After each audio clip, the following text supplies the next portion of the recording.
Pessoal, bom dia.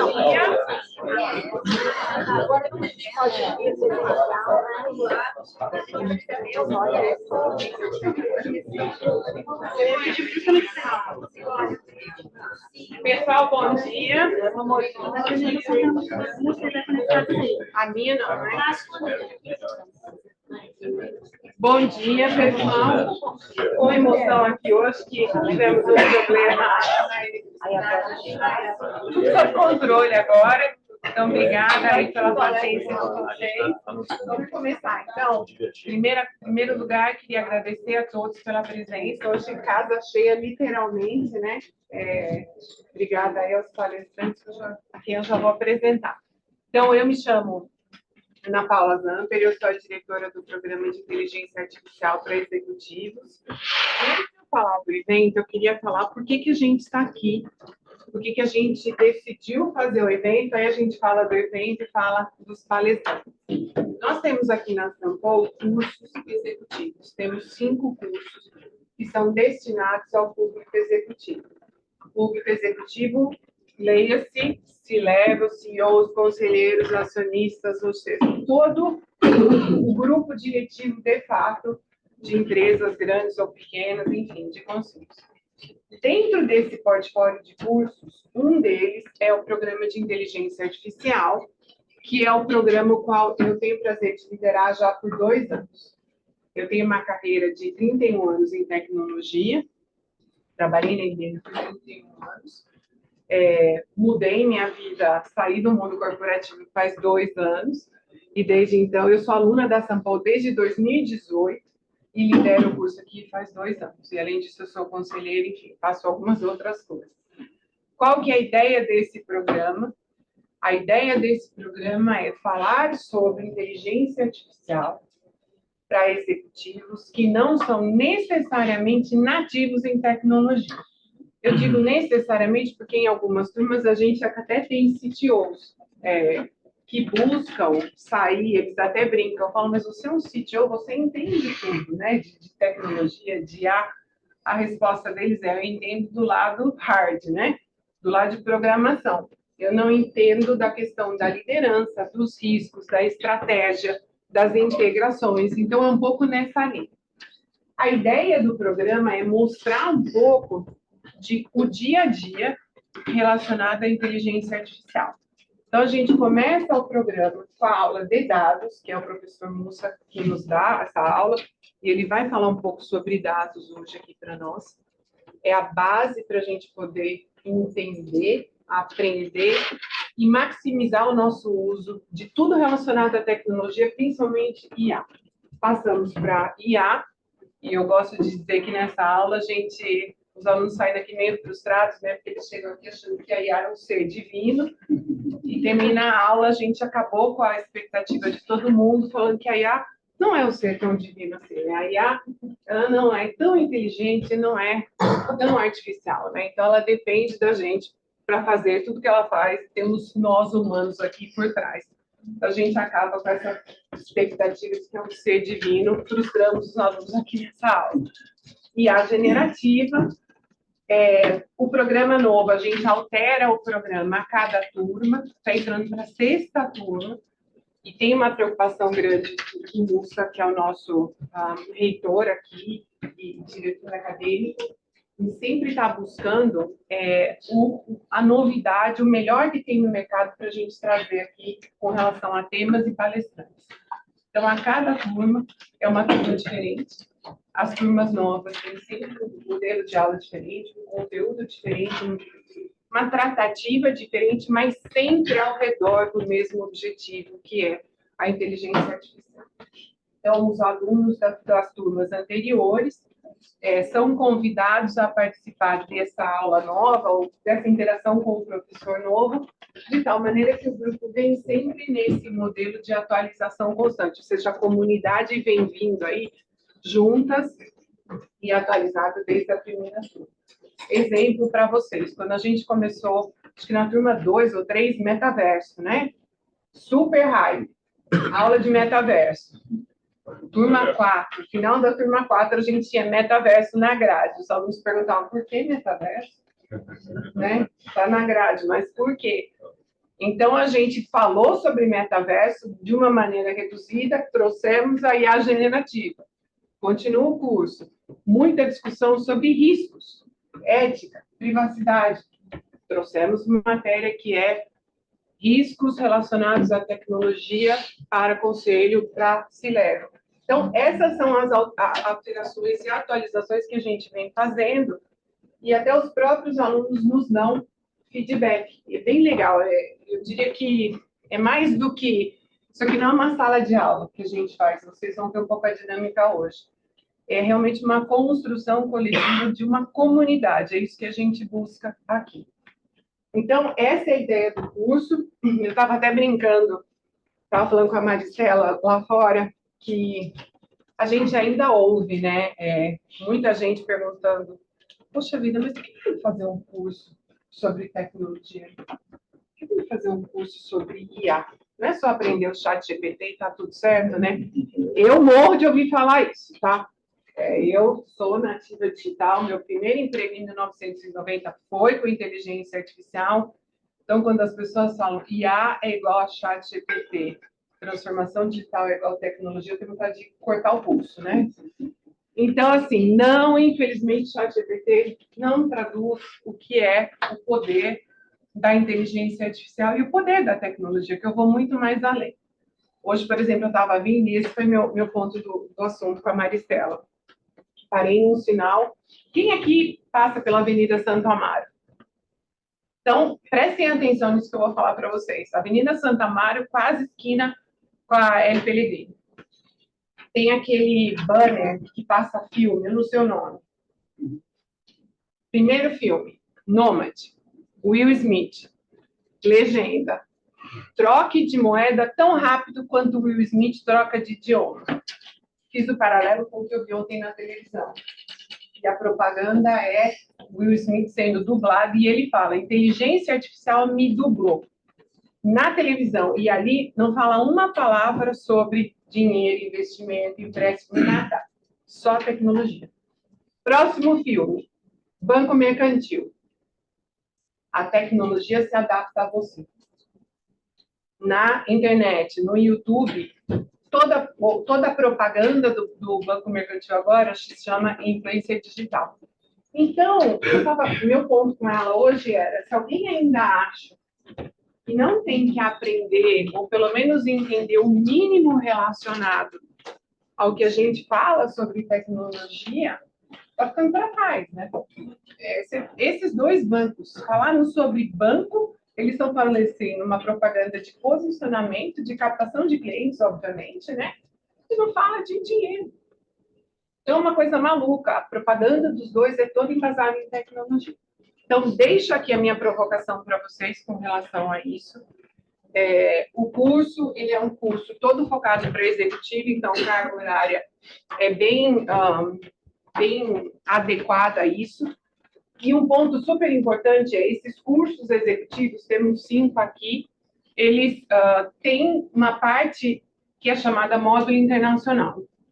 O módulo internacional, ele é adicional, é complementar e, obviamente, que é optativo. Tá? Então, os alunos que fazem esses cursos, eles podem optar por participar de um módulo internacional desses.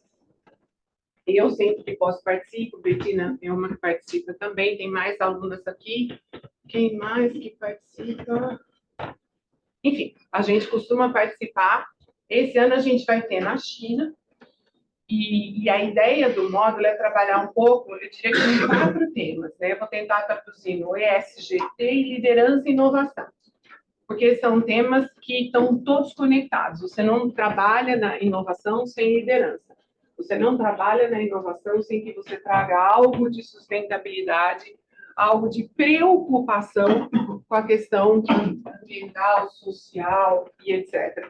E tudo isso é permitido pela tecnologia. Então, o que a gente vai ver são essas combinações durante uma semana com uma universidade na China, e todas essas viagens, esses módulos internacionais, têm como base uma universidade. Não são viagens de expedição, são viagens de academia mesmo. Então, você vai para a universidade, da universidade a gente tem visitas, mas sempre tem uma universidade por trás. Então, essas viagens acontecem todos os anos, os alunos podem decidir o momento de ir, posso ir esse ano, posso ir o ano que vem, posso ir todo ano, enfim, fica aí a critério de cada participante, mas eu acho que são ocasiões importantíssimas e muito relevantes com relação a adquirir conteúdo e networking, porque a gente junta várias coisas aqui nessas viagens. Bom, falei do programa. O programa começa agora, dia 11 de setembro. Então, agora eu vou falar um pouco, falei do programa e faço a conexão de por que a gente está trazendo esse tema. IA hoje é um tema, enfim, falei aqui da relevância e tudo. Dentro da inteligência artificial, uma preocupação que a gente tem tido ultimamente é começar a aterrissar, tangibilizar assuntos relacionados à IA. É sair um pouco da teoria e trazer para a prática, trazer usos, casos de uso e modelos de negócio que sejam realmente diferenciais, aí até competitivos no mercado. A gente traz o evento hoje, que é Inovação Proativa, Personas Sintéticas e o Futuro do Mercado. A ideia é falar um pouco da inovação através da IA, através de personas sintéticas criadas para poder tomar um poder de decisão até diferenciado. Então, como é que a gente faz essa questão da estruturação de uma maneira, eu diria, organizada, inteligente, respeitando todos os quesitos de privacidade e ganha escala e maximiza isso. Então, eu acho que esse é o grande ponto, trabalhar na experiência dos clientes, na experiência do ecossistema, através da criação de personas sintéticas. Então, para isso, teremos dois speakers, Alex Espinosa, que é Managing Partner e Head de Innovation e Strategy da CBA/BMG. Faz 14 anos que o Alex tem promovido a hipercolaboração e inovação nas organizações, ajudando mais de 40 marcas globais a fortalecerem os seus valores e enfrentarem oportunidades futuras. Alex tem experiência em inovação, marketing, já passou por empresas como Pepsi e Danone, mestrado em inovação e criatividade pela Universidade de Newcastle, nos Estados Unidos. O grande ponto do Alex aqui é desenvolver modelos de co-inovação que promovam o crescimento através de soluções transformadoras. Então, Alex é um dos nossos speakers aqui. Segundo speaker, sócio aqui, Alex e Luiz Bartolomei são sócios, sócio fundador, CEO e Head de Design da CBA/BMG, tem experiência em posicionamento, criação, design de marcas no Brasil e América Latina, graduado em comunicação e marketing na ESPM, desenvolveu projetos de inovação, branding e design para toda a América Latina, e trabalha bastante na questão de integração e liderança multidisciplinar para trazer essa visão de ambição e negócios. E quem começa, então, Luiz se junta a nós aqui no Q&A, e quem começa o nosso dia hoje para falar um pouco sobre dados é Adriano Musso, nosso professor, PhD, diretor e reitor da Sampo. Ele é sócio também na escola. O Musso é pós-doutor em inteligência artificial pela Columbia University, doutor em administração de finanças pela FEA, mestre em administração de finanças pela PUC, MBA de finanças pelo IBMEC, bacharel em administração pela PUC, tem experiências como executivo em empresas multinacionais. Musso é um caso super interessante de pivotagem de skill, né? O Musso, ele foi meu professor em 2018 de finanças, e hoje ele é PhD em IA. Então, eu acho que aqui fica um exemplo também de a questão do modelo, do momento da reinvenção. Então, vou pedir para o Mussa, agradeço a Alex, Luiz e Mussa pela participação de vocês, agradeço a vocês. A gente tem Mussa, depois temos o Alex e o Q&A. Então, anotem as perguntas para o Q&A para a gente poder ter uma sessão bem interativa. Tá bom? Sejam muito bem-vindos. Obrigada.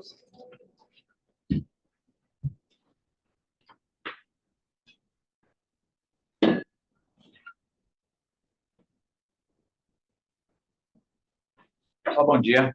Bom dia. Bom, o meu grande papel aqui é tentar desmistificar um pouquinho alguns conceitos de IA que a gente vê, como a Ana mencionou, né? IA igual a ChatGPT? Não, obviamente que não, né? Então, mostrar um pouquinho o que é IA e um pouco de status. Como é que nós estamos, né? Muito se fala que ele está overhyped, não é isso? Que ele está super, com expectativa acima da realidade. Outros falam que não, que está por vir, que ainda é muito maior. Então, vamos tentar pôr a bola no chão, tentar entender um pouquinho essa IA. Eu gosto sempre de... Acho que não fica. Não. Eu sempre, quem já foi meu aluno já viu essa explicação, né, 50 vezes, mas assim, o que é IA, no fim do dia? IA nada mais é do que algoritmos, sistemas do tipo, me dá um input A, me dá uma entrada de dados, que o algoritmo vai predizer o output B, a saída. Me dá A que eu te dou B. Exemplos reais, né? Me diz para onde você vai, que o algoritmo vai predizer o melhor caminho, e a hora que você vai chegar lá. Waze, né? Cadastra e navega um pouquinho no Instagram da vida, que o algoritmo vai predizer um feed personalizado. Me dá cadastro um pouco de comportamento dos potenciais usuários, que o algoritmo vai predizer clique, abertura de e-mail, clique em banner, não é isso? Um dos usos mais antigos e mais rentáveis da IA. Tem 4 décadas, hein? Esse uso da IA. Não tem nada de novo. Me dá comportamento dos colaboradores, que o algoritmo vai predizer, você vai pedir desligamento, já tem algoritmo fazendo isso. Né? Aí chegamos no famoso ChatGPT, me dá a pergunta que ele vai predizer, resposta. Predição. O que é predição? Previsão usando matemática. Então, nada mais é que o uso de matemática, o uso de estatística para adivinhar as coisas, não é isso? Baseado em dados. Ah, entendi, mas e que isso muda o jogo? Nós não fomos treinados para pensar em predição. Então, muito mais que o ChatGPT, essa predição muda o jogo. Por quê? Vou dar um exemplo brasileiro que eu acho que é mais tangível, para não ir para as big techs, né? Impegáveis, né? iFood. O iFood é uma empresa AI-based. Né? Por quê? Porque ele tem N camadas preditivas. Ele prediz a hora que o alimento vai chegar em casa. E está acertando, né? Ele prediz quem é a motoqueira mais próxima. Ele prediz qual é o melhor caminho para essa pessoa fazer para chegar na hora em casa. Ele prediz o que você come. Não é isso? Todo sábado você pede pizza, se deu 8 da noite, você não pediu pizza, vem o push, não é isso? Bora de pizza. Predição para todo lado. Aí você fala assim, ok, entendi. Mas o que isso traz de vantagem competitiva? Absolutamente forte.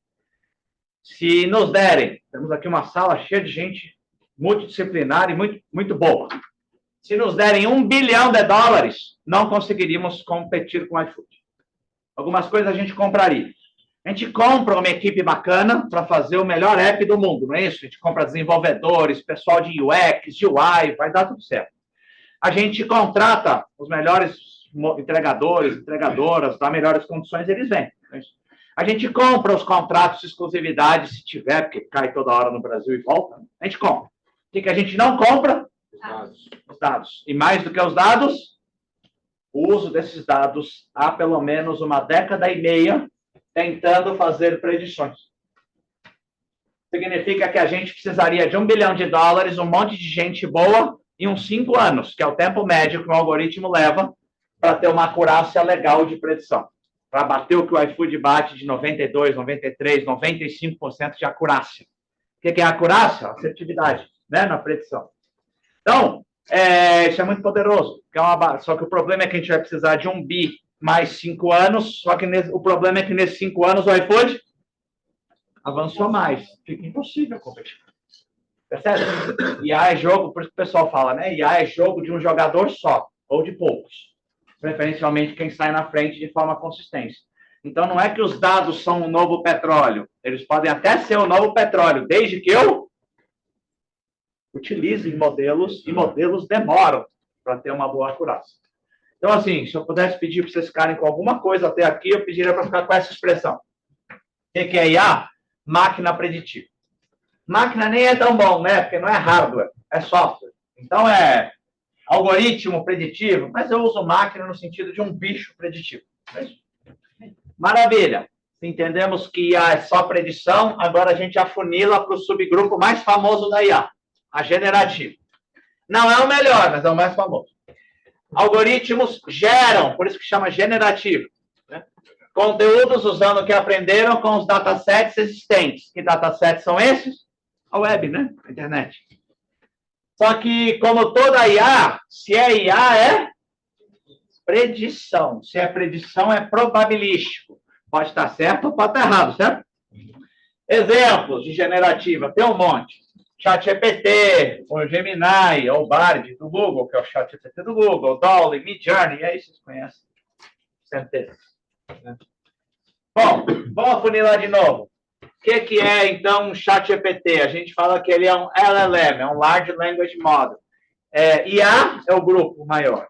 IA generativa, o seu subgrupo. LLM, um subgrupo da IA generativa, o mais famoso. O que é um ChatGPT da vida? Ele é um preditor de texto. Ele prediz o próximo token numa sequência. Token ficou meio técnico. Ele usa relações estatísticas entre as palavras que a gente insere na pergunta para tentar acertar, para tentar predizer quais viriam a seguir. É muito importante a gente entender o que está por trás disso. Como que esse bicho é treinado. Na essência, assim, ó. Pega sentenças na internet, por exemplo, eu adoro comer feijoada. E vamos brincar de predição. Vamos treinar o modelo. Vamos esconder a palavra comer. Concorda que com bons algoritmos e com bases de dados enormes que nós temos, ele vai acertar uma palavra aqui que se encaixa no lugar de comer, pode até acertar comer ou outro verbo. Agora esconde o adoro. Mas daí tem que dar a frase antecessora e a que vem depois, para no contexto ele tentar adivinhar a palavra adoro. Agora esconde, vai escondendo e pede para ele predizer palavras. Até a hora que você esconde tudo e com base na pergunta, que a gente chama de prompt, ele vai tentar predizer a resposta. Por isso que o pessoal fala, né, que o prompt é tão importante, faz sentido. Daí o pessoal se empolgou, falou, é uma nova profissão, engenharia de prompt. Acho que não. Primeiro que não é engenharia, né? Segundo que não é profissão. É competência, que todos nós temos que ter, né? Aprender a promptar, né? Que nada mais é do que linguagem, repertório, português, inglês, ou seja, linguagem e repertório. Né? Se tiver um pouquinho de lógica matemática, ajuda muito. Bom, então vamos melhorar essa definição. Ó. O que é um ChatGPT? É só um modelo matemático capaz de produzir textos longos, coerentes e consistentes. Vírgula. Do ponto de vista linguístico, textual. Ninguém falou que ele é um preditor da verdade, né? Até porque qual verdade? A minha, dela, dele, várias verdades. Ele não tem o menor compromisso com a verdade. Quem? Impossível. O que ele é? Um preditor de texto. O que ele tem que fazer? Um texto coeso, coerente, começo, meio, fim, gramaticalmente mais próximo do perfeito. É isso que ele é. Bom, uma vez que a gente entende isso, dá para a gente pensar assim, o que esse ChatGPT é capaz de fazer? É a primeira vez na história que temos uma tecnologia, né? Você entendeu que ela não é um oráculo, mas ela, né? Na verdade, o meu filho mais velho, de 13 anos, todo dia eu tenho um debate com ele para insistir, para dizer que ele não é um oráculo. Mas ele falando, mas ele nunca errou. Eu falei, sei que não percebeu. Claro que errou. Né? Sei que não conhece o que ele está falando. Aí você acha que ele é um gênio. Não é isso? Tem uma aula do cara. Ele responde, né, com educação. Com educação, não deixa de, é arrogante, não deixa de responder uma, não é isso? É queixudo. Então, assim, é humilde, né? Pede desculpa. Então, assim, quem tiver qualquer dúvida disso, o Leandro Carnal, sabe o professor Carnal? Fez uma aula fantástica, colocou no YouTube. Você põe Carnal, ChatGPT no YouTube, vai vir a aula dele. Ele pegou e fez perguntas que ele fazia a grandes mentes humanas, ele fez ao chat GPT. Mas primeiro ele mostra a resposta do GPT, depois da grande mente humana. Quando é assunto que eu não entendo nada, do tipo, qual o sentido da vida? Sei lá, né? Você vê a resposta do chat GPT, você fala, arrasou, chat. Mandou bem demais. Né? Se ele fosse alguém, toca aí, não é isso? Mas assim, aí você vai, depois ele põe a resposta da grande mente humana respondendo. Você muda de opinião na hora. Você fala assim, pô, GPT, que porcaria de resposta, hein? Ficou ali no meio, no muro, medíocre. Pois é, quando você entende do assunto, você vê que ele não é tão bom assim. Só que ele tem uma função, pô. É a primeira vez que temos uma tecnologia capaz de fazer 3 verbos. Ler, escrever e conversar. É a primeira vez. Ah, mas ele não fala sempre a verdade. Claro que não. Quem fala? Ele é um bicho que ele prediz texto. Então, ele sabe ler, escrever e conversar. Onde é que nós vamos usar isso? Aí é a grande questão que nós estamos vivendo. Por quê? Porque a IA é uma TPG, tecnologia de propósito geral, que é aquela que afeta todos os segmentos da economia, da sociedade, quase que de forma simultânea. O que não é TPG? Sei lá, o cotton, o algodão. É uma tecnologia de propósito específico. Aí é tão específico que fica facinho pensar nos seus usos e nos seus impactos. Vai afetar quais setores? O da moda. O têxtil, talvez eu esteja esquecendo de um ou dois aí. Mas é específico, é meio estreito. Dá para a gente concentrar e pensar ali naquele setor. E uma TPG? Não sei. Quer ver outra TPG? Energia elétrica. Por algum acaso, na segunda fase da Revolução Industrial, quando a energia elétrica foi inventada, nossos antepassados foram capazes de dizer aonde que essa energia elétrica seria utilizada? Impossível. Eles conseguiram falar assim, e acho que vai substituir as velas, hein? O Lampião está com os dias contados. Máquina a vapor, não sei se sobrevive. Ok, que mais? Não tem mais. Era o que dava para pensar na época. Alguém lá atrás era capaz de pensar que a energia elétrica criaria a computação, criaria a internet, criaria a IA, o blockchain, o IoT, cloud, criaria esse evento, mas é impossível. Eu gosto de pensar que nós estamos no mesmo ponto que estavam os nossos antepassados no advento da energia elétrica. Então, onde é que nós vamos usar? Não sei. Nós temos que descobrir. Não tem outro jeito, a não ser experimentando. E se alguém te falar que sabe exatamente aonde usar, desconfie. É para normalmente te vender alguma coisa que você normalmente não precisa comprar. Quem vai ter que descobrir é você onde é que nós vamos usar. E o momento é esse. Vamos usar onde? Não sei. Aí eu gosto de trazer aqui o Hype Cycle da IA, segundo o Gartner. Já saiu de 24, mas eu sempre peço autorização para eles, formal, para poder usar. Por direitos autorais, ele não liberou ainda, mas não mudou nada. O que é o Hype Cycle de 23? Expectativa e a linha do tempo. Gatilho da inovação. Surge a inovação, a gente já vai para a expectativa lá em cima. Aí a gente vai para o pico das expectativas infladas. Aí o tempo passa, a gente vê que não é bem assim. Né? Aí vai para o vale da desilusão. Aí, se a gente insistir, a gente vai para a curva da iluminação e vai para o platô de produtividade. Vamos sonhar. Olha aonde estamos com a IA generativa. Está pequenininho, mas está aqui, ó, Generative AI. No pico máximo das expectativas infladas. O que aconteceu com o gráfico de 24? Andou um pouquinho aqui, mas não caiu ainda no vale da desilusão. O que tem que acontecer para a gente sair desse pico e caminhar para cá, para o platô de produtividade? Uma coisa só. Casos de uso e mais casos de uso. Mas casos de uso de verdade. Não a brincadeirinha, não é isso? Vou aqui enganar o chat GPT, eu vou fazer a tarefa aqui da escola, isso aí não vai mudar a produtividade de ninguém. Talvez piore a produtividade. Né? Mas assim, ou piore o cérebro, piore alguma coisa. Mas assim, onde é que nós vamos usar de verdade? Para mudar eficiência, produtividade, agregar valor, trazer growth. O desafio é esse. O desafio é absolutamente esse. Né? Esse é o ponto que nós estamos.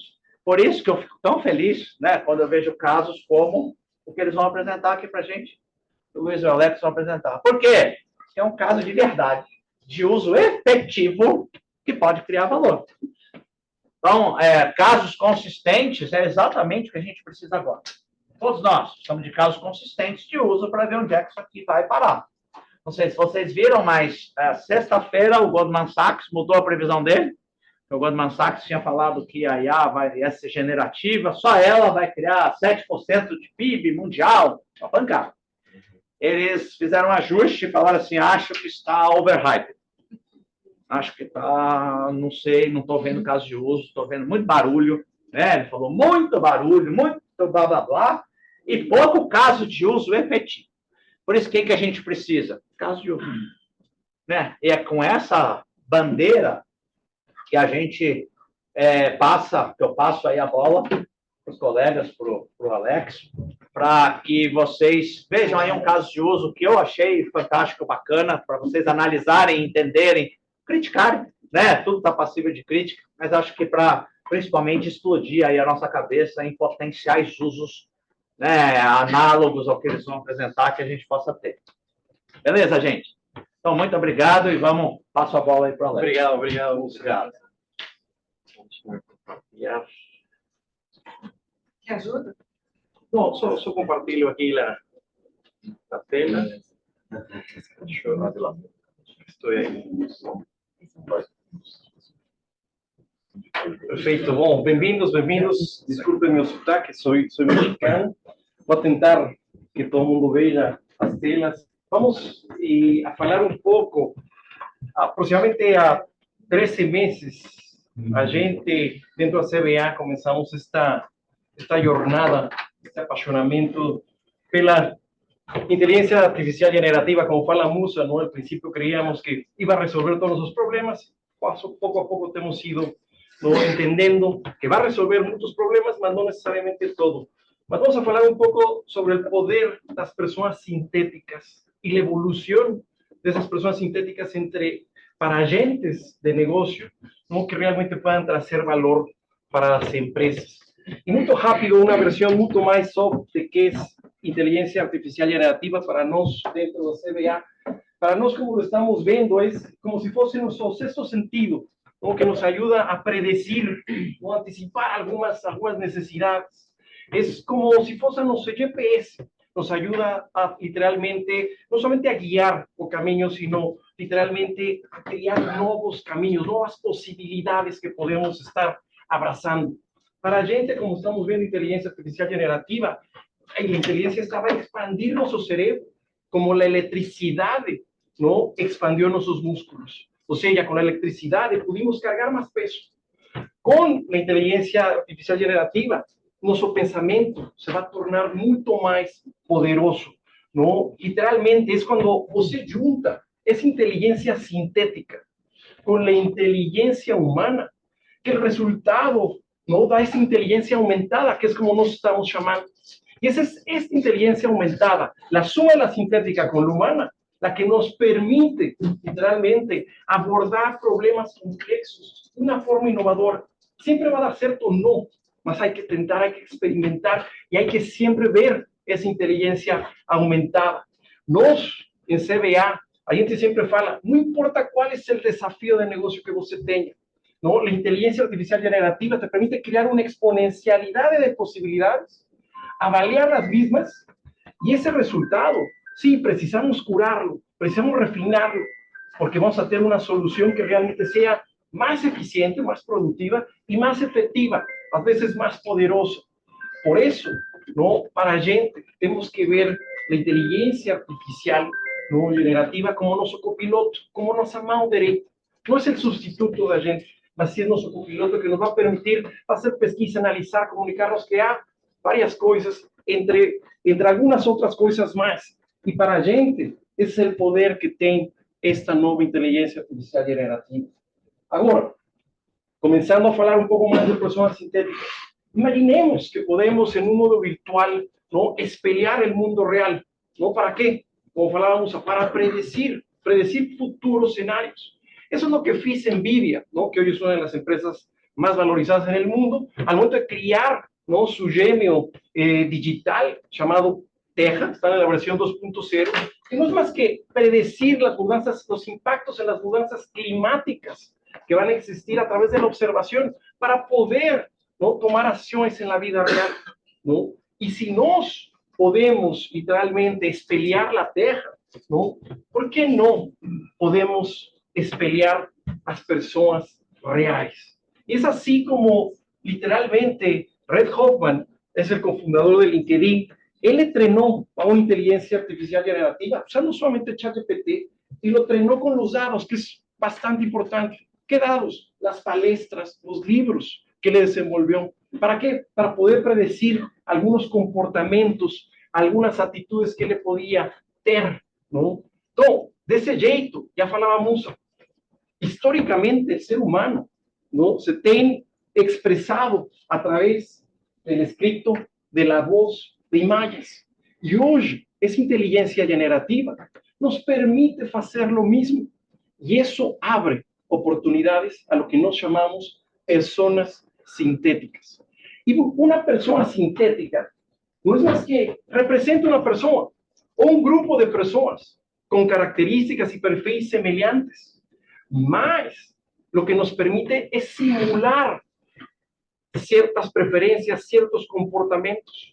Nos permite entender, analizar, predecir ante un input cuál va a ser ese comportamiento, cuál va a ser, cómo va a reagir esa persona, ¿no?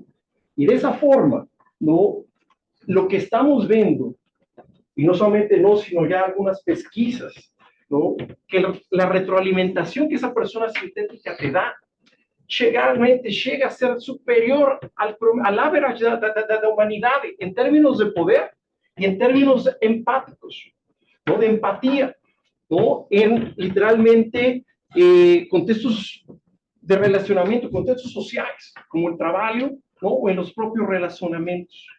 Entonces, lo que nos estamos hablando aquí, precisamos comenzar a abrazar esas personas sintéticas. ¿Para qué? Para poder simular comportamientos, poder simular acciones, ¿no? Y ese es el primer nivel, ¿no? Aquí va. Es el primer nivel en esa evolución de las personas sintéticas. Poder recrear, ¿no?, cualquier persona, cualquier grupo de personas. Ahora, mas agora imaginemos, ¿no?, que realmente estas personas sintéticas les colocamos la visión de negocio y de marca, ¿no? ¿Qué acontece?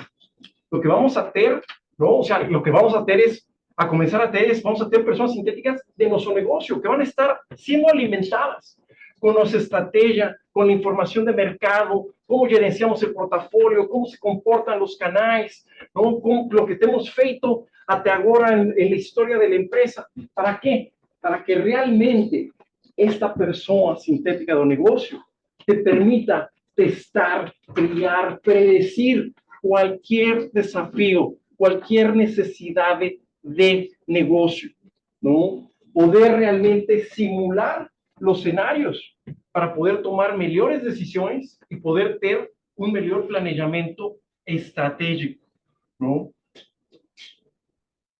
Está un poco devagar. Coloquemos, imaginemos muito rápido y después podemos abrir la plataforma que tenemos creado, ¿no? Mas imaginemos que somos una marca de personal care, ¿no?, o de cosméticos. Y tenemos un desafío de negocio. Precisamos crear el pipeline de innovación, ¿no?, para los próximos 3 años. Oye, yo puedo crear un experto, ¿no?, una persona sintética que sea experta y que me comience a desenvolver ese pipeline, a traer posibilidades, ¿no?, posibilidades como las que están viendo. Y no solo eso, ¿no?, voy a poder literalmente crear prototipos de baja fidelidad, ¿no?, a través de esa persona sintética, ¿no? Por tanto, ¿por qué es importante esto? Y existen diferentes pesquisas, mas, por ejemplo, esta de Cornell University, cuando você coloca, no sé si se alcanza a ver, mas cuando você coloca a la inteligencia artificial generativa con los datos correctos, con el framework correcto, con los prompts correctos, literalmente el poder, la cualidad del output de esas ideas, de esas posibilidades es mucho mayor que las que los humanos estamos generando, ¿no? Esa es la importancia que esto está teniendo. Y por tanto, nuestro segundo convite pues precisamos recrear esas personas sintéticas, más que sean focadas en nuestro negocio. Alimentémoslas con nuestros desafíos, con la información de las marcas. ¿Para qué? Para poder realmente, ¿no?, ter mejores tomadas de decisión y crear mejor planeamiento estratégico. Ese, ¿no?, es el segundo nivel, las personas sintéticas de marca. Mas, ¿qué acontece cuando a esas personas sintéticas les coloco diferentes perspectivas? Y esas perspectivas las colocamos dentro de un ecosistema, ¿no? Lo que estamos literalmente creando aquí, ¿no?, son ecosistemas sintéticos. Por un lado, una perspectiva de negocio. Yo creo la persona sintética de ventas, de marketing, de R&D, que me va a ayudar a desenvolver el plano estratégico de mi negocio. Y por otro lado, con otra perspectiva más de consumidor, donde recreo los segmentos a los que abrazo, ¿no?, y que me va a permitir identificar necesidades de consumidor, predecir comportamientos, predecir preferencias, ¿no? De esa forma, ¿no?, desde la perspectiva de marca, de negocio, yo puedo comenzar a crear potenciales posibilidades de estrategia, posibilidades de posicionamiento en el mercado, de gerenciamiento de portafolio. Ahora, cuando lo veo desde la perspectiva del consumidor, yo puedo hacer pesquisa de mercado, desenvolver nuevos productos, puedo hasta comenzar a crear posibilidades de tener iniciativas de marketing personalizados, entre otros usos. Mas a magia acontece realmente cuando colocamos a estas personas sintéticas con esas dos perspectivas a interagir dentro de un ecosistema, porque vamos a poder simular diferentes escenarios.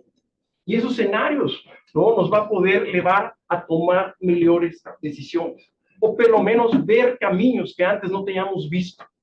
No todo va a ser correcto, como falamos, mas va a tener cosas muy boas, que sumados a las inteligencias de cada uno de nosotros, creamos esa inteligencia aumentada, que es como le estamos llamando, ¿no? Entonces, voltando a ese caso de personal care, ya el de marketing crió las ideas. Oye, pues vamos a recrear, ¿no?, al consumidor, ¿no? Un grupo de consumidores, en este caso está representado por la Roberta, que me va a ayudar literalmente a avaliar esas ideas en términos de relevancia, diferenciación, intención de compra, me va a justificar por qué avalió de ese jeito, ¿no? Mas al mismo tiempo me va a recomendar, ¿no?, oye, ¿qué preciso mejorar para aumentar la intención de compra, para que las ideas sean mucho más atractivas? Y ella misma me puede estar dando ideas que, dadas las necesidades con las que fue alimentada, ¿no?, oye, deberías de estar desenvolviendo este tipo de ideas. Y hasta, ¿por qué no?, comenzar a prototipar en baja definición, ¿no?, cómo se ven esas ideas. Y como estamos hablando de un ecosistema, también puedo crear al de R&D, al de producto, que me críe la viabilidad, ¿no?, en términos de fórmula, la viabilidad en términos de embalaje, de maquinaria, y sugerirme qué empresas debería estar viendo para hacer acontecer esa idea, ¿no? No, literalmente, cuando usted los coloca, y si tenemos tiempo, vamos a mostrar la plataforma ao vivo. Cuando usted los coloca en una plataforma donde usted es capaz de crear estos ecosistemas, ¿no?, literalmente usted liberta ese poder. ¿Por qué? Porque usted está alimentando estas plataformas con la base de datos, ¿no?, la empresa, con la base de datos, ¿no?, que los diferentes negocios pueden tener para poder estar interagiendo consumidores, ¿no?, y obviamente personas de negocio, ¿no? Entonces, con base en eso, el tercer nivel, hablamos de tenemos que desenvolver ecosistemas sintéticos, donde las personas tengan diferentes visiones de negocio, de consumidor. ¿Para qué? Para poder tener soluciones más poderosas, ¿no? Entonces, este sería el tercer nivel que le estamos llamando ecosistemas sintéticos. Más, ¿qué acontece cuando equipamos a estas personas sintéticas con memoria y con herramientas?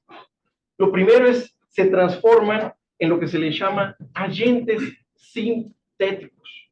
Estos caras son capaces, ¿no?, literalmente de hacer planos, de hacer tarefas, ¿no?, de una forma totalmente autónoma. ¿Por qué? Porque tienen memoria para planear y tienen herramientas para agir. Entonces, eso te va a permitir literalmente comenzar a entender tu negocio, analizarlo, a predecirlo de una forma totalmente autónoma, donde você se torna un curador, ¿no? Un guiador de lo que está aconteciendo. A diferencia realmente entre una persona sintética y un agente sintético es que ambos pueden representar, ¿no? Una persona, un grupo de personas, mas el agente sintético tiene esta memoria, tiene esas ferramentas para poder hacer tarefas, para poder tomar decisiones, para poder hasta interagir con otros agentes. Y sí, ya vimos un glimpse, ya vimos una idea de cómo podría ser esto en el lanzamiento ChatGPT 4o, ¿no? A un mes o 2 meses atrás, ¿no? Cómo les colocaron a 2 ChatGPTs a interagir entre eles. Eso, quando você vê isso, você fala, nossa, isso eu poderia estar fazendo de outra forma, ¿no? Com certo tipo de dados. ¿Para quê?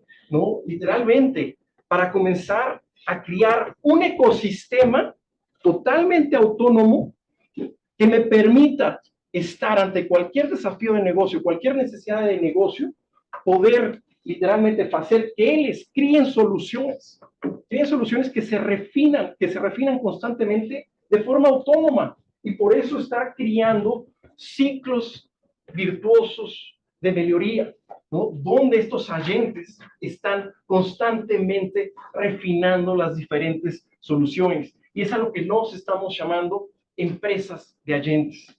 Para nós, ¿no? Futuro, parte do futuro es, vamos a tener agentes dentro de las empresas, vamos a tener times híbridos, ¿no? Donde tenemos humanos y tenemos agentes sintéticos, ¿no? Para poder estar creando empresas, ¿no? de agentes.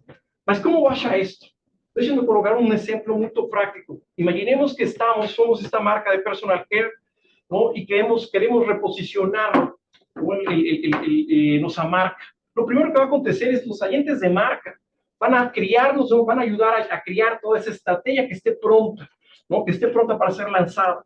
Ahora, los agentes de consumidor nos van a dar retroalimentación, ¿no? Para, oye, yo acho que você precisa ajustar este tipo de mensaje, ajustar este tipo de estrategia para que sea más atractiva a los diferentes segmentos de consumidor. Ya en el lanzamiento, ¿no? Cuando se lanza la nueva marca de este personal care, los agentes de marca van a estar coordinando las tarefas, van a estar monitoreando el progreso, mas al mismo tiempo los agentes de consumidor nos van a estar dando, ¿no? Literalmente feedback de cómo puedo crear un concepto mucho más poderoso. Ya después del lanzamiento, ¿no? Los agentes de negocio me van a estar compilando la data, van a estar identificando las áreas de mejora, ¿no? Y los de consumidor van a estar refinando lo que nos deberíamos estar haciendo.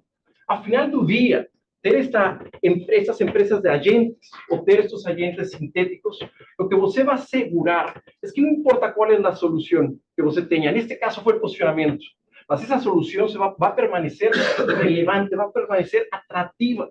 ¿Por qué? Porque a través de los agentes sintéticos, você está consiguiendo refinar, ¿no? Toda esa solución constantemente, ¿no? Y de esa forma você tiene esos ciclos virtuosos de mejoría, ¿no? Entonces, el cuarto nivel que nos estamos aquí envisionando es criemos literalmente agentes de empresa. ¿Para qué? Para que nuestra solución, lo que estemos desenvolviendo, realmente permanezca relevante, permanezca atractiva y podamos crear estos ciclos virtuosos de mejoría. Y ese es el cuarto nivel. Más, por último, ¿qué acontece, ¿no? Cuando estos agentes sintéticos comienzan a interagir con você de una forma personalizada, de una forma customizada, a darte una información e interagir de ese jeito? Comienzas a ter una oportunidad de lo que nos llamamos agentes de marca AI, ¿no? Que realmente tienen enraizados todos los fundamentos de negocio, los foundations de negocio, los foundations de marca, que con las capacidades avanzadas de AI generativa se transforman literalmente en agentes de marca AI y que pueden representar, ¿no? A marca de forma autónoma. Y ainda estamos longe de eso, mas cuando você ve, ¿no? Cómo estos agentes de marca pudieran interagir con agentes, y você ve lo que fue a 3 semanas, un mes, en la conferencia de Apple, lo que fue lanzado, estos asistentes personales de AI, lo que sigue se va a transformar, ¿no? Pues prácticamente esos agentes de marca AI van a estar conversando con nuestros propios asistentes, pessoais de AI e vai ser a forma como vamos estar interagindo. Como se traduz isto um pouco para tangibilizarlo? Ou como enxergamos que se pode traduzir isto? Imaginemos que nós temos vontade de comer um snack gostoso, mas ao mesmo tempo saudável. Eu praticamente vou perguntar para mi assistente pessoal de AI, olha, eu tenho esta vontade, o que vai fazer este assistente? Vai, com base nas preferências, com base nos comportamentos que eu tenho nos apps, no que tenho no meu mobile, vai procurar quais são essas preferências, vai interagir com esses agentes AI de marca, ¿no? Que representan estas ofertas de valor. Los agentes de marca van a estar haciendo sus pitches, ¿no? Oye, yo soy el mejor producto, soy el que mejor tengo esa opción de lo que esta persona quiere. Los agentes de Personal AI, estos assistant, ¿no? Lo que van a hacer es curar, literalmente, curar esos pitches, curar esas opciones que me están siendo ofrecidas, y con base en eso, con lo que me conoce de mis creencias, de mis preferencias, de mis comportamientos, me va a terminar recomendando cuál es la mejor opción. Y esto va a ser para productos, así lo vemos, ¿no? Mas también va a ser para servicios. Para servicios va a ser lo mismo. Y de esta forma, ¿no? Un agente de marca, AI, lo que vemos va a representar literalmente a las marcas, va a tener conocimiento de los foundations de la marca, va a estar tentando engañar de una forma personalizada, real time, con los insights de los cuales está siendo retroalimentado, ¿no? Y siempre aprendiendo, ¿no? Siempre aprendiendo, ¿no? De esa forma, ¿no? Lo que estamos hablando en este quinto nivel es, no importa cuál va a ser el deseo o la necesidad del consumidor, los agentes de marca, todos los que tenemos un negocio, todos los que tenemos una marca, debemos permanecer siempre relevantes y altamente engañantes, ¿no? Con propuestas de valor. ¿Para qué? Para capturar la atención de todos nuestros asistentes personales de AI que todo el mundo vamos a hacer. O sea, de todos nos al final del día. ¿No? Y esto, ¿no? Por tiempos no vamos a pasar el vídeo, mas es cuando usted comienza a ver lo que NVIDIA está desenvolviendo. Usted fala, oye, esto podría ser un agente de marca, ¿no? Y básicamente aquí es este vídeo lo que fala es esta persona tiene una condición, ¿no? Y a través de un agente, no es de marca, mas a través de un agente sintético, ¿no? Que representa una enfermera, da ciertas recomendaciones de qué medicamentos, de qué estilo de vida, ¿no? De cuál es la dieta que debe de seguir. Nos enxergamos que una marca, que un negocio va a poder literalmente estar desenvolviendo estos agentes que van a estar interagiendo, ya sea con agentes, ¿no? O ya sea con nuestros asistentes personales. Y de esa forma, ¿no? Lo que nos falamos es, precisamos estar preparados para toda esa evolución de las personas sintéticas. Desde lo más básico, que puede ser crear una persona sintética de nuestro negocio, hasta lo más evoluido, ¿no? Ese quinto nivel que nos vemos, que son los agentes de marca. Y esos son los cinco niveles que estamos viendo. Recrear una persona, ¿no? Para poder simular sus comportamientos y preferencias. Recrear esa persona con base en la información de nuestro negocio. Recrear esas personas con diferentes perspectivas dentro de un ecosistema, ¿no? Para poder comenzar a simular diversos escenarios. Equipar a estas personas sintéticas con memoria, con herramientas para que se tornen agentes sintéticos y que nos permita crear ciclos virtuosos de mejoría, ¿no? Y por último, ¿no? Literalmente crear agentes de marca que van a representar de forma autónoma nuestro negocio, nuestra marca. ¿No? Ese es el poder, ¿no? Que nos vemos, ¿no? De toda esta evolución de personas sintéticas, Y muy rápido, ¿cómo estamos bajando esto a nivel operacional dentro de la CBA? Básicamente, en el centro estamos colocando la cultura y las personas. Estamos entrenando, ¿no? a todos nuestros colaboradores. ¿Para qué? Para poder literalmente desenvolver nuevos procesos, crear nuevos modelos de negocio y, por tanto, estar creando nuevos productos y servicios. Siempre apoyado con la tecnología y apoyado con algo muy importante, que es la data. De esa forma, ¿no? Lo que nos estamos trabajando hoy son 8 iniciativas en 4 frames estratégicos. Aquellas cosas que nos están haciendo eficiencia, mejorando lo que ya hacemos, não, hoje, aquelas coisas que estamos desenvolvendo como novos produtos, que são toda esta parte de personas sintéticas, não, desarrollando novos sistemas. Oye, ¿existe la solución correcta? No, hoy estamos testando 3. Una plataforma americana, una plataforma europea, una plataforma brasileña, ¿no? Testando 3 tipos de sistemas. Y, obviamente, con una visión que tenemos de cómo construir esos agentes de marca. ¿Qué resultados? A ver, a nivel de eficiencias, ya lo sentimos. Hemos creado procesos donde hemos ganado eficiencias de 85%, ¿no? Simplemente creando esta inteligencia aumentada. No es solamente la sintética, es la aumentada. Estamos fortaleciendo nuestras propuestas de valor, las llaves, ¿no? Innovación, pesquisa, branding y diseño. Estamos desenvolviendo plataformas y trabajando con algunos negocios, desenvolviendo esas plataformas para las marcas y estamos desenvolviendo el ecosistema, ¿no? De personas sintéticas. Entonces, eso es lo que queríamos, obviamente, compartir, ¿no? Y obviamente podemos abrir y ya después habría preguntas, ¿no? Respuestas y podemos también después mostrar ao vivo cómo funciona la plataforma.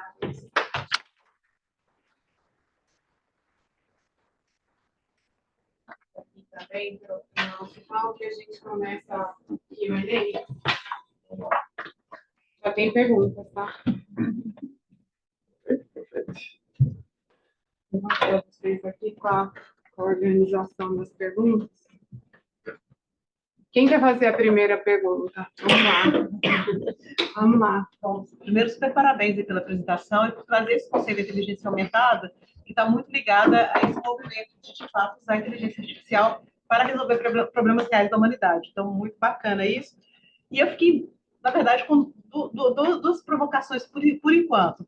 Primeiro, sim, o que vai reduzir, por exemplo, a chance do empoderável alterar o modelo é o desenho de vários cenários. É criar esse ecossistema que gera vários cenários e aí você tem o empoderável de alguma forma capturado, empoderável do humano, empoderável do contexto, capturado de alguma forma nisso.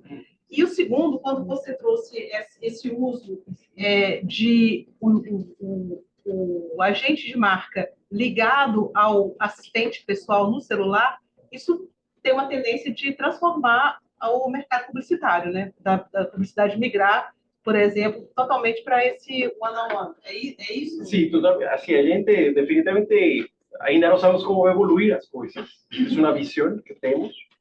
Mas, quando eu penso em 2007, não, vamos, 2007, que é quando nasceu o smartphone per se, ninguém se imaginava que o marketing, o branding iba a mudar, que iban a existir aplicativos en los cuales Waze te iba a decir el camino, mas al mismo tiempo te iba a, oye, por aquí está un McDonald's, ¿no? O si você compra una Heineken, você tem 20%. O sea, ninguém se imaginaba en 2007 eso, ¿no? Entonces, y revolucionó el mercado. Yo acho, personalmente, no acho que al momento que esta tecnología, como fala, es de propósito geral, fala usa, ¿no? Tiene una capacidad que realmente puede escribir, puede leer, puede conversar, puede crear imágenes. Entonces, definitivamente va a crear una revolución mucho más fuerte. Y sí, el agente de marca en nuestra visión va a representar, va a tener un cierto conocimiento, ¿no? Que va obviamente representar a las marcas. Y si tiene memoria, si tiene herramientas, ¿no? Va a poder hacer eso de forma autónoma. Entonces, la respuesta sería sí. Aqui, Adriana. O Mussa, no começo aqui, falou que... Mussa está aqui também para responder, tá tímido ali atrás, mas está aqui também. Isso aqui é um jogo de um jogador só. Essa coisa é bem impactante. E aí, pensando no agente de marca, vai precisar ter escala, vai precisar muitos dados, não só dados do seu negócio, mas do ecossistema onde o seu negócio navega. Então, é uma visão onde vocês querem criar esse agente de marca e vai ser a plataforma que todas as agências vão usar no futuro. Então, pensando no exemplo do iFood, estou me atendo aqui à frase do Mussa. Essa frase é muito importante. Exato. A gente É, pensa ao e fala mesmo assim, tempo, sim. imagina, tem espaço para muita gente, mas no caso do iFood não tem mais. Exato. Então, se vocês vão ser a plataforma para ser usada por todas as agências e, consequentemente, com suas marcas clientes. Exato. Essa é a nossa esperança, né? É aí que a gente mira. Mas tem um dado que eu acho que é importante falar aqui. Uma coisa que é bem importante, eu acho que a frase do Murks, ela, ao mesmo tempo, estimula e desestimula, né? Ela tem os dois aspectos. A gente está passando por um processo, nos últimos 2 anos, de um escritório 110% analógico e tentando romper a barreira do dado, a barreira do digital e a barreira da transformação digital, e tudo ao mesmo tempo, no meio de uma pandemia e com o EA generativo vindo, que eu acho que de todas as indústrias, a indústria criativa é a que mais tem a ganhar e perder ao mesmo tempo com o avanço do generativo, né? Então, a gente está passando por essa dor e é imensa, né? O que a gente está... Qual é o nosso olhar nesse sentido? Nós estamos mantendo exatamente o foco naquilo que a gente é. Nós somos um parceiro estratégico de branding design, então nós estamos nessa indústria e é nessa vertical que a gente está, e a gente está apostando em um fio condutor que começa com as personas sintéticas e vai até a gestão de marca. Entendeu? Então a gente não está saindo do nosso quadrado, digamos assim, né?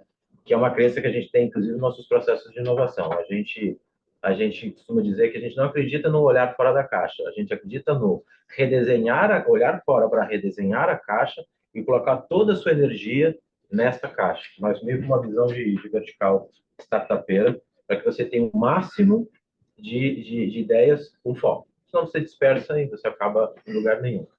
A nossa crença é essa, é isso que a gente quer, gente. Nesse sentido, não dá para não ser ambicioso, mas a gente tem um desafio imenso do dado.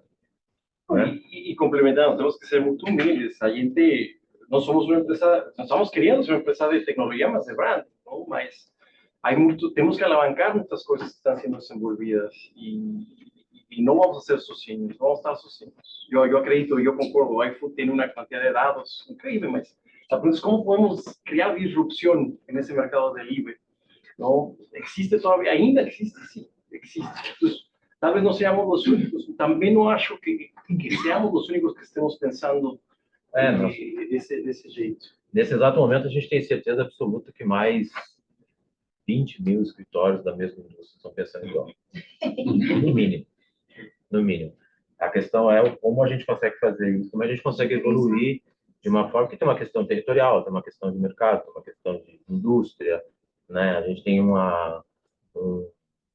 voltando à questão do caso de uso que o Múcio colocou, a gente tem 30 anos de história, isso o lado B mais G da CBA, né? Mas a CBA tem 45 anos de história, muito identificados com o consumo, a gente tem um conhecimento de consumo gigantesco e tal, né? Então, hoje, como é que a gente traduz isso em dados para voltar a trazer isso de forma autônoma como conhecimento? Ô, Luiz e Alex, um ponto. A Adriana falou de dados, estava conversando com a Silvia Latais também sobre essa questão de dados. Como é que a gente garante a questão de privacidade? Primeiro, quem é que cria esse funil de dados, ou seja, quem é que traz os dados para a caixa, né? De quem é a responsabilidade? E como é que eu trabalho com a questão de privacidade, que é um tema que a gente discute bastante. É o tema. É o tema. É o tema. Vou só começar e você complementa, por favor, Alex, mais tecnicamente. Mas falando, esse é o maior obstáculo, a maior dúvida e o maior obstáculo hoje para a adoção de inteligência artificial. Eu imagino. Vou dar o nosso caso específico, né? A gente trabalha com grandes blue chips de consumo, clientes médios, clientes pequenos. A gente trabalha com toda a sorte de clientes. Hoje, a gente tem certeza absoluta que a gente vai impulsionar com maior velocidade clientes com maior apetite à inovação e maior apetite a risco. Os grandes, você, logo na segunda reunião, após o encantamento natural daquele pico, a gente vive aquele pico no cliente em um mês. Aquela curva no cliente dá para ser adotado no processo de evangelização, né? Nossa, que loucura! No segundo momento, a turma de tecnologia fala, não, tem que ter todo um processo de homologação, isso, porque aquilo e tal. Então, o grande, a gente trabalha de uma forma diferente. Mas, obviamente, o objetivo é o dado é do cliente, né? A plataforma é nossa. A segurança precisa existir, o setup precisa ser feito. né? A gente tem vários desenhos internos, a gente vive discutindo os desenhos internos para poder criar as metáforas, como a gente trabalha com isso, né? Criar as metáforas, o Alex tem aquela do diamante, né? Que é a simplificação do Double Diamond, e existe um outro que a gente tem usado internamente para o treinamento, que é o U, né? Então, o AI, o humano está no começo do U e no final. E o AI permeia todo o restante. E aí é onde você tem um ganho de produtividade imenso. Mas o humano é fundamental no setup e é fundamental na curadoria do final. E é assim que a gente tem visto. Para fazer com que o U aconteça, aí vem questões técnicas que nós mesmos hoje desconhecemos e a gente está buscando entender melhor, porque a homologação hoje, ela já mata no ninho, né? Só a necessidade da homologação mata no ninho. Então, não tenho dúvida nenhuma de que muitas ideias brilhantes vão morrer aí, mas é importante, porque o dado ele é o novo ouro, né? Então, óbvio, tem que cuidar do dado. Mas na nossa proposta, o dado é do cliente, totalmente do cliente. O setup é feito, o dado é do cliente, e a gestão é do cliente, e aquilo é dele, e através de uma plataforma qual a gente gerencia. Ótimo. Perguntas? Falando aí dos agentes autônomos, você acabou de comentar que a gente tem a entrada do humano e no final também tem um refinamento ali humano. Mas falando dos agentes autônomos, como que isso vai acontecer? Ocorre de, por exemplo, eles começarem a se falar ali entre eles, alucinarem, e a gente não ter um refino humano, e aquilo talvez se distanciar muito do que a gente quer? Dentro daquela escala dos 5, hoje começa, a gente tem aquelas 8 iniciativas, nos quadrantes, a gente começa a entrar no segundo, né? Então, eu vou deixar essa resposta para o Alex, porque é pura visão, né? Mas a minha visão pessoal, inclusive, a gente tem um conteúdo que a gente fez recente. Bom, 3 meses já não é mais recente, né, velho? Onde a gente fala um pouco sobre a questão da criatividade, tem um pouco a ver com isso, né? O que é criatividade do ponto de vista da máquina, o que é criatividade, discutir um pouco o que é ideia de verdade, o que não é e tal, e vai um pouco nessa discussão quase que filosófica, bastante filosófica até, e ética. Aí é uma questão pessoal. Como é visão, vou dar a minha opinião pessoal, né? O humano vai permear isso o tempo todo, né? Inclusive negando, porque se houver 0,0,1% de chance do erro, existe 0,0,01% do humano vir consertar as coisas, né? Isso vai ser assim o tempo todo. A visão que o Arcos colocou, você vai ter, ele é autônomo até certo ponto, né? Assim como acontece com a automação industrial, com uma série de outras coisas, né? Os contextos mudam, os processos automáticos e autônomos passam a não responder, e aí você vai lá, humano, e resolve, e cura, conserta e acerta, né? Então, acho que é por aí. Mas eu gostaria que você desse a sua opinião. Acho que, assim, primeiro, acho que lo temos que ver de duas possibilidades, ou dois lentes. O primeiro, tem muitas tarefas autônomas, tarefas não autônomas, repetitivas dentro das organizações. Nós mesmos temos muitas tarefas que são, praticamente, temos pessoas que estão repetindo a mesma tarefa. Essas pessoas podem equivocar-se também. El erro humano existe. Mas, literalmente, você pode, e existem hoje várias empresas nas quais você pode customizar certos agentes que já podem fazer essas tarefas. Há um monte. É mais, hasta existem, como Mine Studio, empresas em las que você já cria seus próprios agentes, não? E sobretudo para esse tipo de tarefas.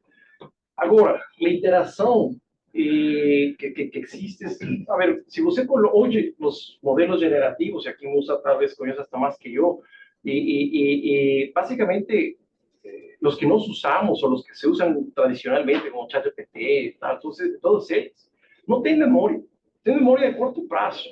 O que nós estamos construindo e desenvolvendo são elementos ou plataformas que realmente você possa treinar eles, que você lhes possa dar esse conhecimento para que o nível de erro seja menor. E não somente isso, também colocar o prompt ou as instruções corretas, não? Para que de uma forma tão específica, para que essa tarefa seja o mais certeira possível. Ao final do dia, eu acredito, como visão, que realmente vai haver, esses agentes vão estar interagindo entre eles, que as empresas vão estar, literalmente, dentro de seus funcionários, tendo agentes sintéticos interagindo, e nossa função como humanos vai ser curar essas informações. Eu gostei muito do que você falou de complementar, né?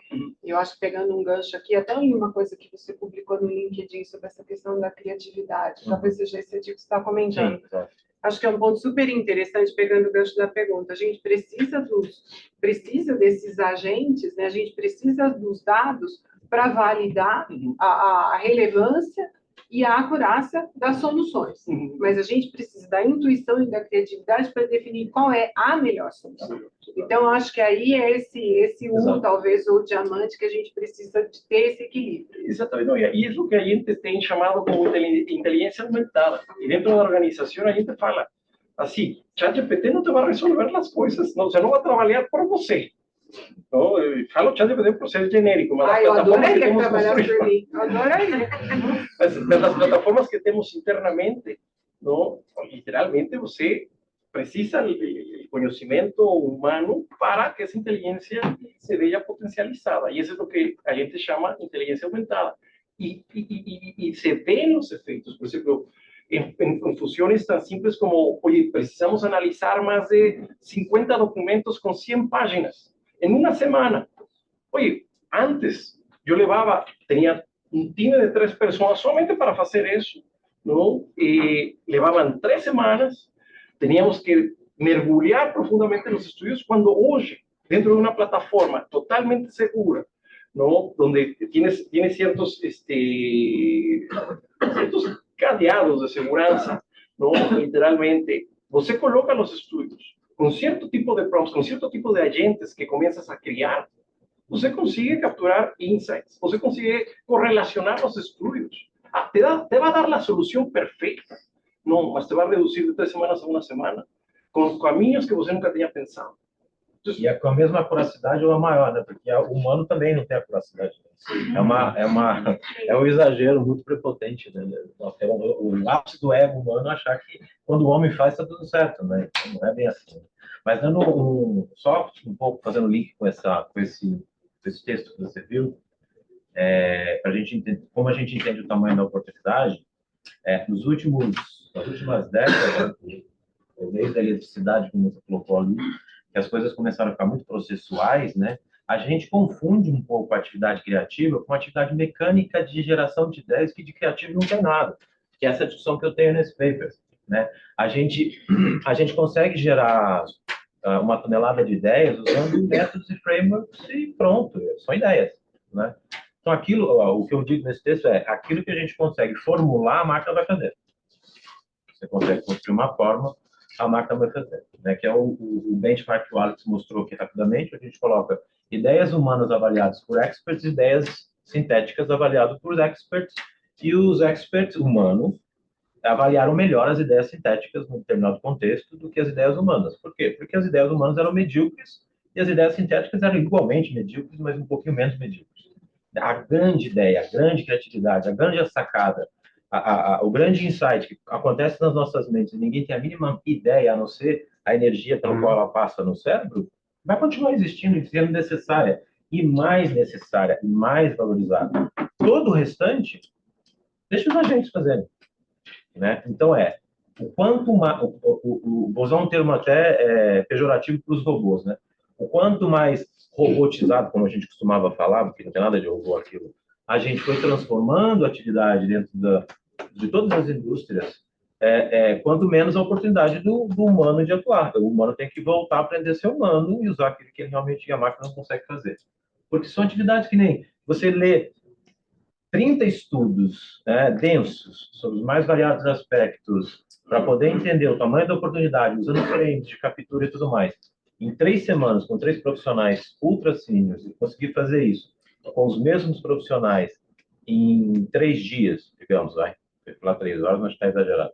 Em 3 dias, e usar esses mesmos profissionais para usar todo o tempo que eles usariam para fazer aquilo que é absolutamente mecânico, né? Existe um ganho que está submergindo na marca e tal, mas isso eu acho que é um ganho que você pode ganhar depois de todo aquele tempo disponível. Pega mais 3 dias exclusivamente para gerar grandes ideias e ter grandes insights, com a ajuda também dos agentes. Quer dizer, o ganho é brutal. Mas a gente tem que voltar a gente vai voltar a ser humano a partir desses caras, muito provavelmente. Essa é a nossa ideia. Você está falando de voltar a pensar, né? A gente participei de um evento onde o Securato participou como moderador. E ele fez um comentário que teve muita discussão depois, deu muito eco pós-evento. Um dos palestrantes fez um comentário dizendo que nós nascemos analógicos, estamos digitais e indo para nos tornando seres artificiais, né? Nessa linha do augmented, né? Mas tem um ponto importante que é quando a gente começa a liberar tempo, porque a gente tem a máquina, tem um algoritmo fazendo tarefas repetitivas, ou seja, de baixo valor agregado, eu tenho tempo para pensar. Então, hoje, a provocação que a gente faz aqui é tempo para pensar não está na nossa agenda. Quando a gente para pensar, dá uma sensação de ócio total, de que eu não estou fazendo nada, eu estou vagabundeando total. Mas, na verdade, esse tipo de competência é uma coisa que a gente precisa começar, na verdade, é voltar a incluir no nosso portfólio de competências. O Mussa fez a provocação do engenheiro de prompt. Quero morrer quando eu ouço isso. Assim, realmente é uma competência. A gente está aprendendo novas competências. Voltar a entender que a criatividade faz parte do perfil nosso é algo, para mim, disruptivo, quando nunca deveria ter saído da nossa profile de negócios, né? E essa competência, desculpa, Alex, de pensar é uma coisa que a gente tem que priorizar hoje em dia. Eu tenho que ter tempo para pensar e tem que estar na minha agenda. Exatamente. Bueno, simplemente complementando, por eso lo vemos como nuestro copiloto, como una mano derecha, como un sexto sentido. No va a ser eso. Tinha uma pergunta, uma mão levantada. Simone? Obrigada pela apresentação. Não consegui pegar a primeira, mas consegui pegar a sua. Não vai mais no sentido, a Ana falou de privacidade e eu estou pensando, você trouxe um exemplo baseado em R&D, né, que é, na verdade, a depender da indústria core, né, do sucesso, mas é muito interessante porque sobre capital intelectual, né, em que medida hoje, eu não acompanho todas as discussões que se passam em torno de IA, porque é impossível, mas em que medida hoje uma solução como essa, que não sei se é hipotética ou aplicada já em alguma indústria, ela consegue garantir que ela não está infringindo o capital intelectual? Essa é uma boa pergunta. Mas eu não sei se tem resposta, não sei eu se... acredito que não haja resposta. Mas para uma indústria como a minha, que é reguladíssima, é outra grande... é tudo que aparecer. É outra grande barreira do AI, a questão de direito. Existe, acho que aqui mesmo na São Paulo, ficamos de conversar a respeito, uma grande discussão a respeito disso e tal, que ela é imensa, né? Porque parte da origem, né? Eu não sou um especialista, o meu negócio é design, eu sou um designer de formação, de alma e tudo mais, mas eu vejo várias vertentes e uma delas, eu acho que a mais plausível a autoria requer alma, né? Existe um conceito da alma, só alguém que tem alma pode ser autor de alguma coisa. Por aí já ferrou tudo. Então, assim, né? Você vai ter que entrar em conceitos muito... Então, tem linhas que vão daí e outras que você precisa ter um autor, né? A gente tem discussões imensas com a questão do generativo de imagem, a gente trabalha muito com isso, né?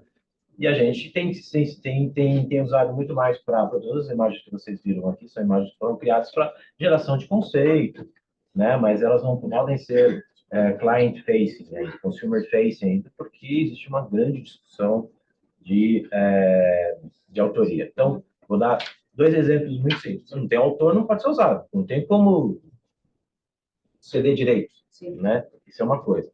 Eu falo muito do ponto de vista de fotografia, que é uma coisa simples, né? Eu fui lá no Midjourney da vida, criei uma imagem, o Midjourney não existe nada, o Midjourney diz o seguinte: se vai usar, é meu. Você pode usar, não é meu, eu não sei como vou fazer isso amanhã. Então é assim que a plataforma reage. Então você não tem segurança nenhuma. A verdade é essa. Agora, isso é o Midjourney. O que o Midjourney faz? Em tese, também não sou especialista, mas ele vai lá, pega 1 bilhão de imagens, entende aquilo, desconstrói aquilo, constrói aquilo de novo a partir da sua orientação e te traz uma imagem. Né? Isso foi um exemplo que eu dei, inclusive, numa discussão aqui mesmo no São Paulo. O que um designer faz? Um designer que vai construir uma imagem para criar uma determinada coisa. Ele vai no Google, ou vai nas plataformas que ele gosta, pega 1 zilhão de imagens, bota 1 zilhão de imagens dentro do Photoshop, corta, pica, cola, pinta, junta coração, pinta algumas coisas, cria um baita de um Frankenstein. Ele criou, mas ele usou o Photoshop e usou referência de imagens que ele não tem, em hipótese nenhuma, nenhum combinado com o autor daquela imagem, que por sua vez já deve ter sido criado por outras tantas. Mas este cara, por ter mexido na máquina, muito provavelmente no Photoshop, ele pode dizer que foi ele que criou aquilo. Então, enquanto essa discussão não amadurecer, eu não tenho dúvida nenhuma que isso vai flexibilizar e vai falar assim, se o pensamento veio de alguém que curou, e eu acho que a palavra é essa, e o curador passa a ser o autor, mas a máquina que fez. Essa discussão vai ter que evoluir. Se ela não evoluir, não chega em lugar nenhum. E complementando um pouco, assim, inovação não é mais que unir um ponto com outro ponto e dar um terceiro. Você precisa, dependendo de todos os inputs que você tem, fazer o output. Ou seja, para que você esteja criando coisas novas. Então, todo o que nós estamos criando todo o tempo, não é que sejam coisas novas, sino simplesmente é uma reconfiguração dos inputs que nós temos.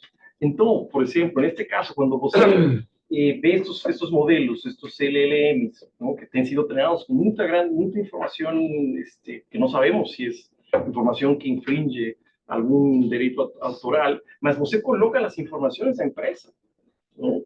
A suma dessas duas coisas gera uma coisa terceira. E aí a provocação é por que não essa coisa terceira não é proprietária dessa empresa? Mas no caso específico de inovação, que esse ponto você colocou, se você tem todos os dados da sua empresa, no caso, uma plataforma única e exclusivamente da sua empresa, e você treina os agentes para lidar com esses dados que já são seus, não tem dúvida nenhuma de que isso aí é seu, e aí você pode patentear, fazer o que quiser, e tem que deixar isso tudo muito claro, porque você não foi ao universo e trouxe de volta. Aqui, acho que tinha uma aqui primeiro. Isso dá para mim enxergar. Eu sou o Henrique Rodrigues, eu sou diretor de experiência digital da NTTDA e conduzo justamente uma pesquisa sobre personas digitais. E achei muito legal a apresentação. O ponto que a gente tem encontrado de dificuldade, eu queria ver se ressona com vocês também. Quando a gente fala de humanidade, né?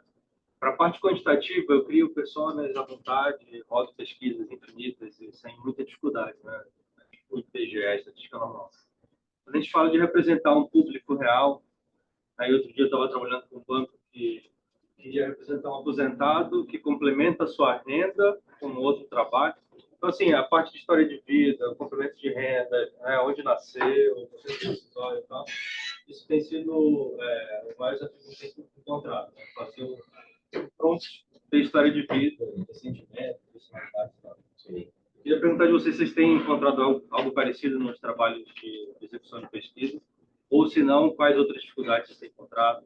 Eu vou te contar, antes de entrar na prática, vou te contar só um pouco qual a leitura que a gente faz, porque a gente cria as coisas, depois a gente vai entender por que a gente criou essas coisas. Por que a gente chegou no persona sintética como um ponto de partida e um fio condutor para uma transformação nossa mesmo dentro do escritório? E aí eu estou falando da CBA B+G, que é a CBA aqui no Brasil. A CBA é uma rede, mas isso está acontecendo conosco aqui. Algumas coisas coincidem com os outros escritórios. Isso é uma revolução nossa, vamos dizer assim. Sofrida e tal, mas muito interessante. A gente tem uma composição, um mix dentro do escritório, que a gente nasceu no design, a gente está posicionado no branding, a gente tem um capability de pesquisa, né? E a gente tem um olhar de inovação. São basicamente essas 4 disciplinas juntas. Por que para a gente foi um passo natural começar no persona? Pela nossa capability de pesquisa e o nosso olhar de design, que é centrado no humano, né?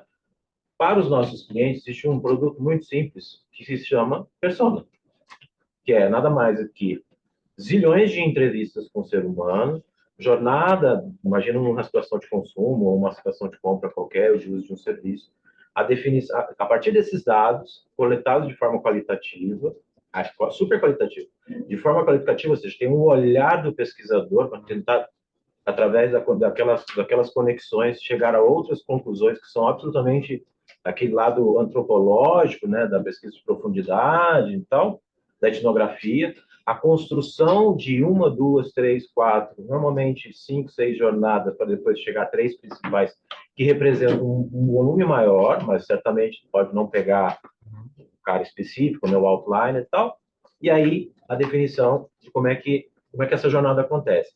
E a jornada vai trazer todas as oportunidades para a marca. Esse produto sintetizado é a mesma metodologia sintetizada. O dado, gente, é do humano. A gente não está gerando dado, uma marca. Se tivesse, isso seria maravilhoso, né? Porque aí a gente ia ter um produto. Eu saí desse mercado e ia chegar no mercado. Eu estou criando dado sintético para substituir o humano. Aí eu teria descoberto a história da corrida do ouro, né? Quem ganhou dinheiro foi quem inventou a pá, quem vendia a pá. Né? Então a gente venderia o dado, seria maravilhoso. Mas não, mas o dado é humano. É a mesma coisa, só que é transpor isso dessa forma. Aí, ao invés de construir aquela persona, né, com todos os vieses do humano, porque se fala muito de viés, ninguém tocou aqui no assunto do viés, o viés é um grande assunto. Eu, particularmente, acho mais fácil treinar a máquina para não ter viés do que o humano. Isso é uma crença que eu tenho. Então, a gente tem essa dificuldade, tá? Mas a gente já tinha um modelo. Por isso que a gente chegou nele primeiro, tá? Curadoria humana, basicamente. Basicamente. Não, porque você tem que treinar a máquina. O treinamento é humano, totalmente humano. Treinamento é humano e quando começamos isso há mais de um ano, ¿no? Você se dava conta das respostas, ¿no? E o que eu veía é que é como se o humano, como que pensas deste bolo? No, o humano vai falar, é gostoso, ¿no? E a máquina, bueno, a inteligência sintética te vai falar, nossa, com esse bolo você pode, como que amplifica as coisas. Mas depois você começa a dar esses dados e a curar esses dados, a resposta começa a ser diferente e te abre possibilidades que antes nos levava muito mais tempo hasta de recrutamento com humanos reais, mas sempre estamos curando com humanos. A gente discute bastante na aula de ética e privacidade essa questão de usar a IA para mitigar viés. Eu acho. Ou seja, você traz a IA, ela te responde factual, né? Mas a decisão, o processo decisório intelectual é da pessoa, não da máquina. Pessoal, vamos para a última pergunta, que já são 10 horas. Eu acho que era a Maristela aqui na fila. Na verdade, eu ia tocar no assunto do vieses, né? Qual é o tipo? Os dados, eles existem e são enviesados. Ponto. A segurança em programar com menos vieses é infinitamente superior na máquina do que no ser humano, que tem uma construção, né? E essa mudança comportamental, ela vem com muita dificuldade. O ponto é, qual é o olhar para que esses dados sejam que impulsionem cada vez mais essas mudanças, né? Vou te dar um exemplo que me chamou a atenção. Na apresentação de vocês, toda vez que vocês mostram o atendente, é uma moça jovem, branca, magra, né? Né? Então, o quanto a gente consegue trazer pessoas que alimentem e gerem de forma correta para impulsionar e potencializar a inclusão. Porque se a gente depender exclusivamente dos dados, a gente vai continuar correndo atrás do rabo. E é uma grande discussão, mas sou fiel creyente de que as pessoas sintéticas, e porque lo fizemos em um projeto para uma marca de licores, muito difícil as empresas, concordo com você, geralmente as pesquisas têm que acontecer em São Paulo, Rio de Janeiro, em Ciudad de México, Lima, nas borbulhas. Nós temos colaboradores indígenas, ¿no? Dentro de nuestro time, la jefe de pesquisa es indígena, de Rondônia, ¿no? Y ella fue una gran impulsionadora en ese sentido. No, vamos a crear personas que avaliaron los diseños y el branding de esta empresa de licores de Rondônia, de lugares extremos. ¿Con qué dados? Con los pocos que conseguimos, alimentando la máquina para que con lo que ella conoce de la historia, para que pudiéramos tener esa diversidad. Entonces, lo que nos comenzamos a dar cuenta es que estas personas sintéticas nos permiten salir un poco de esa burbuja, ¿no? De donde las pesquisas son feitas. Sem dúvida. Minha pergunta é exatamente essa. Quem é que alimenta? Se depender dos dados, vai continuar a moça jovem, branca e magra. É quem cura, né? Na verdade, eu acho que é mais a curadoria. A curadoria do que a A alimentação. curadoria também eu acho que é mais a curadoria. Esse ponto é algo que a gente tem estudado há algum tempo. Assim, o problema não é dos dados. Não, claro que não. Isso é nosso. A gente, por exemplo, está terminando um artigo de gênero, um artigo científico. Vou dar só um exemplo. Toda vez que o ChatGPT traz a profissão enfermeiro, que é a profissão médico, é a enfermeira e o médico. Então os dados são... o ChatGPT tem problema de viés de gênero. Não, ele não tem nada. É estatístico. Ele vai para a base de dados e na base de dados da internet só tem o médico e a enfermeira, majoritariamente.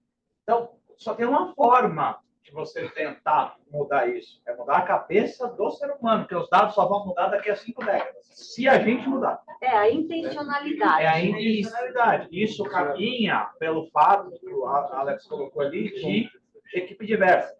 Só para dar um outro exemplo que a gente documentou, os sistemas de face recognition, eles funcionavam no começo super bem para o biotipo do Vale do Silício, porque é onde eles foram criados. Tinha muita dificuldade, por exemplo, de acertar quem é a pessoa de pessoas negras. Por quê? Porque ele é racista? Não. Porque ele não foi treinado por um grupo diverso. Então, qual é a única forma de resolver isso? Deveria ter no grupo que está criando a IA, do mesmo jeito que você tem indígenas na equipe, deveria ter de todas as raças possíveis, né, biotipos possíveis, para que a gente... Só que isso requer intencionalidade. Nossa, né? Sim. Absolutamente não. A gente não vai conseguir mudar isso se a gente não mudar antes. Mas eu, particularmente, não acho. Eu acho que isso trouxe essa questão do AI e tal. E é muito aquelas figuras emblemáticas que rodaram aí, né? Mas o AI só cria essas pessoas que estão deixando todo mundo à margem e tal. Mas isso é o generativo, é a pontinha, é o que chama a atenção, que significa muito pouco. Eu lembro até hoje aquela imagem constrói uma imagem de um... Como é que é? Um salmão no rio, né? Tinha uns filezinhos de salmão pulando no rio e tal. Já estava bem treinada. Uma imagem antiga e tal. Foi a primeira vez que o generativo chamou a atenção. Eu acho que essa história toda trouxe à luz a questão do viés muito fortemente, mas o problema do viés é da humanidade há milênios. Eu acho que não piorou nem melhorou. Como a lente de aumento. Eu acho que é possível filtrar o viés através dos agentes, mais do que através de mudar cultura e mentalidade. Isso dentro de uma empresa, por exemplo, é uma ferramenta poderosa, perigosíssima também, mas também muito poderosa. Pessoal, eu vou encerrando aqui por causa do horário, a gente fica mais uns minutinhos. Queria agradecer a presença de vocês, agradecer aqui por estarem conosco. Alex e Luiz, meus parabéns e muito obrigada. O Luiz é nosso grande aluno aqui, participante da casa. Moça, obrigada mais uma vez. Eu acho que a gente sai daqui com vários ensinamentos e várias reflexões, né? Como humanos, somos intelectuais, mas não somos exponenciais. Eu acho que nas 3 falas aqui a gente sai bastante com isso. Então, quando a gente fala de usar a IA, de usar a tecnologia como uma ferramenta de aumentar o nosso alcance, eu acho que essa é a chave, até na discussão de futuro do trabalho, competências, etc., eu acho que é por aí. A gente precisa de dados e precisa cada vez mais de dados para tomar decisões, para levar a tomada de decisões, mas mais do que os dados, eu preciso de humanos, de pessoas como nós, treinadas, desenvolver a IA dentro dos princípios éticos de transparência, etc., para saber treinar e para saber usar. E aí volta a questão das competências. Eu acho que tudo isso, a gente sempre acaba falando desses temas de uma maneira conectada, e eu acho que hoje foi um exemplo de como eles realmente estão conectados na prática e no nosso dia a dia. Tá bom? Muito obrigada, espero que vocês tenham gostado.